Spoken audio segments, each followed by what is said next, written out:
Hello, it's Livy, and welcome back to another video. This is the first video in my new Sun and Moon series where I interview people about mental health to help spread positive and helpful information to teenagers and young adults. The first person I'm interviewing today is Tiara, who works in one of FAU's neuroscience labs and is currently doing her master's in social work. I filmed this video a while back and about to put in the recording, so I hope you guys enjoy.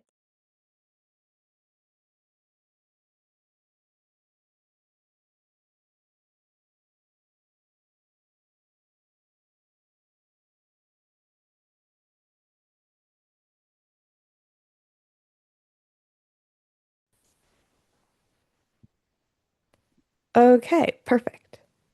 Okay, good morning or good afternoon. Yeah. So, my first question is you study social work, correct? So yes, I have a bachelor's and master's in social work, and I am considered well, not considered, I am a licensed clinical social worker.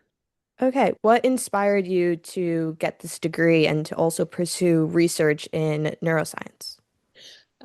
So the re I'm gonna do the research question first because it's a little bit easier. The other one is a little bit more lengthy. I've always been interested in the brain ever since I started college in general.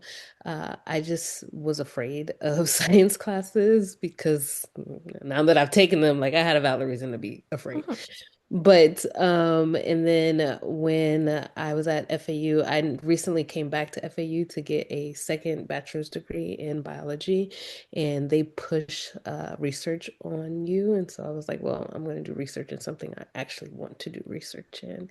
And so Dr. Tanya's lab was available, and she does research in neuroscience, but she also focuses on obesity and how the brain works in response to that, which is super dear to me because I've actually struggled with obesity literally my whole life. Turns out it was actually a psychosomatic response to the abuse that I was experiencing as a child. Mhm. Which is part of the reason that led me into social work. When I was younger, I always wanted to work with children, and I'm actually trained in child welfare. I don't work with children anymore, but it was something that I was super interested in. I always wanted to help kids to make sure that like they didn't go through the same things I went through. And then so going through college is when I kind of got put on the route of like therapy and helping kids that way to give them like a voice and someone to talk to if they were going through things. Yeah, exactly. And I think that's like really important, especially now when there's so many different avenues and such an increase in focus with mental health. Yes, absolutely. I agree. Yeah. I have a lot of people in my family who also, my mom is pursuing her master's in social work at FAU right now. So it's like, it's very Yay! interesting to see this field and to see people who are working on kind of helping different groups. Absolutely. So I know you mentioned like what you went through as a kid. How does your personal life experience influence your interest in mental health, if a bit more? So, as a kid, I had a very rough upbringing. Um, I am unfortunately the product of a non-consensual conception. My mom was not consenting in this process of making me, which did shape our relationship as a child. But on top of that, I also experienced abuse as a child, and just going through the things that I went through and just feeling completely alone, not having resources or anyone to talk to about these things, like really did a number on me. And so when I was in college and I discovered social work, I actually discovered human services before I discovered social work. But discovering that kind of led me down this path of like, oh, there are resources to help children. It's just there's not enough of them. And so Hmm. wanting to be part of the people who helped kids, wanting to help prevent these things from happening, kind of help shape what I do now. Now I mostly work with adults, but I did work with children for a while, and I absolutely loved it. So, No, I love that. When you were working with kids, what did you find that was a really common issue and something that often bothered them even? So for the younger kids, a lot of the times it was just not having an outlet. So I literally worked with ages from like 4 to 18. Hmm. So with the like younger kids, it was not having an outlet, not having that person that's just gonna sit there and let them be kids. For the older kids, a lot of it was like lack of knowledge, lack of information, whether it be like the parents just didn't have the information to give the children, or the children were looking for the information in the wrong places and getting the wrong answers. Hmm. No, what from your perspective, what do you wish would have been taught more maybe in schools, or what avenue do you think children should have learned these resources to find? So there is more of a push now, especially in Florida after the Parkland incident, to have mental health in schools. And so I do think that they are trying to do a better job. But I think that just mental health education in general, what it looks like, how it's different, how it's not necessarily a textbook like definition for everybody. So it's going to show up differently for people. And I think that a large part of it needs to be the kids, but also the adults knowing what to look for. A lot of kids get looked over. I got looked over because I had good grades. I was a happy child for the most part at school. They were like, oh, she's fine. She just talks too much. But in actuality, I had a lot going on at home and like nobody realized these things. And so a lot of the times it's what else should you be looking for, right?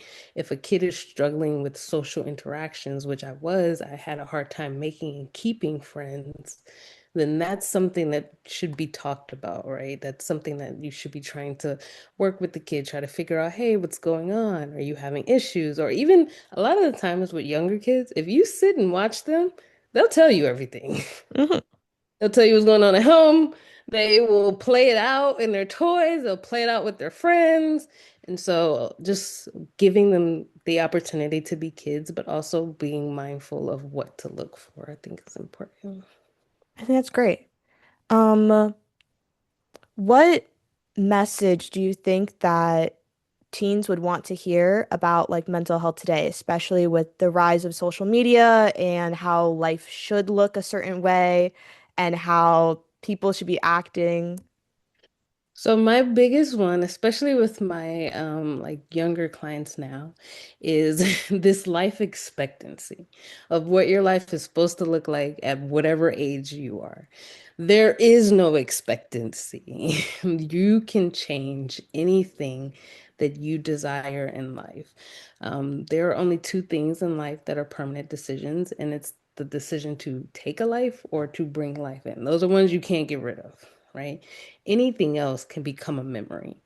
And so when kids get this idea, teens specifically, get this idea of like, oh, I'm not doing what I'm supposed to, or my life's never going to be what it's supposed to look like, or it's never going to be the same. It's like, you got a good 70, 60 years left. Like, do you think that your life is going to look exactly the same for the next 70 years, right? And if the answer is no, which it should be no, you can't base your future off of right now because it's so far in the future and there's so many things that can happen. There's so many changes that can happen. Change is inevitable. It is going to happen whether you want it to happen or not. And so learning to be okay with that. Yeah, I would definitely agree. I feel like, especially with the school that I go to, there's a lot of a pressure to decide how your life is going to look for the next four, 10 years when you're Yes. 14. Which I've talked to Fernanda about multiple times. I'm like, you have so many years left of life. Like, it's not going to look like this. It's not going to look like this when you're 18, when you're 20, when you're 30, when you're 40. Like, it is going to look different. The life expectancy is in the 80s, and depending on the type of like family genes, it's probably longer than that. And so you have like a good 60 years left of living to do. And so the decisions you make now, again, do you want to make decisions for the next 60 years of your life based off of now? Exactly. Yeah. When you deal with change, how do you often overcome the natural thought process of, oh my gosh, my actions that I've made might affect me for so long? So I have gotten really good at realizing uh that having that perspective of like I still have so many years left of life, right? No decision that I make now is going to still be that same decision by the time that I turn 50. At least I hope not, right? Um, and no matter what I do, I just keep trying to do better, keep trying to live within the moment and not get so caught up in the future because I might change my mind. Like I'm going back to school now for a different degree in biology so that I can pursue medicine, right? And a lot of people my age think that I'm crazy. They literally tell me, are like, are you crazy? I'm like, no, I want to do something different, right? I still plan to do my mental health, but I want to expand my practice. I want to be able to help more people in different ways. And so realizing that like change is inevitable. It's literally going to happen. And so I can't get hung up on the changes I make now because never know how it's going to turn out. Hmm. I think that's like a really great perspective, and it takes a lot of time to shift that and to Yes, realize yes. for some people if it's like a problem, like, hey, maybe this is something that I think, and like, but like Mhm, knowing, being aware of it and being aware that other people struggle, I think is a great way to mhm. like deal with it. Absolutely. And I try to Um, tell young people this too. Like, just mhm, be open-minded about your future. Stop having tunnel vision about a world that has so many possibilities. exactly. Um, uh, for one of my last questions, what gives you hope about mental health for the future, especially for teenagers and for younger kids?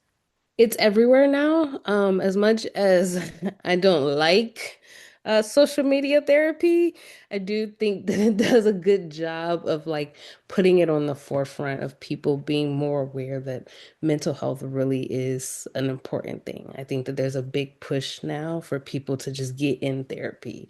Like if you're struggling or you're going through something, don't hesitate to go and find a therapist. I think that teens now, especially, are more willing to go and try new things, especially for my generation, because growing up, we didn't have internet until I got into like middle, not even middle school, like high schoolish, really. And so there wasn't really this ability to see what's going on in the world, right? And I think with teens now, because they have the access to so much and able to see so much, they're able to see like, oh, it really does help people to go and get help from mental health. And like it looks different for everybody. And like there are things that you can do to help yourself. Yeah, I love that. I think that a big shift that I've been seeing, especially with people that I go to school with, is that there is a more openness to talking about it. And I feel like something that was always taught in schools was like, don't have stigma about this. Like, let's get rid of the Yeah. stigma.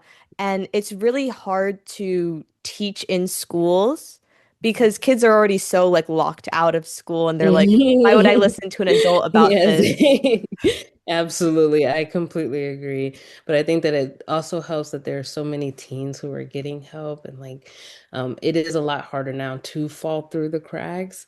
And so I think that helps a lot to know that your peers are going and like hearing your peers talk about mental health and things like that. Yeah, I think this is great. Well, that concludes all my questions. Not a very long interview, but very knowledgeable and very I think it was very important Yeah. for, my perspective. I hope I was helpful in the slightest. Thank you. You were very much. I appreciate it. But I will let you go and I won't take up any more time in your day. No problem. Let me know when those cookies come out. I will. They're Okay. available now. I can have Fernanda send you the link. Please, please, my son loves them. Well, thank you so much for meeting with me today, Tiara.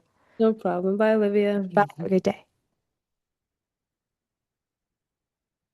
And with that, thank you for watching. I hope you learned a lot from this video and were able to take some important information and to learn a little bit about how you view mental health and how me and Tiara viewed certain situations. And I look forward to seeing you in the next video. Thank you. Love, Livy. Bye.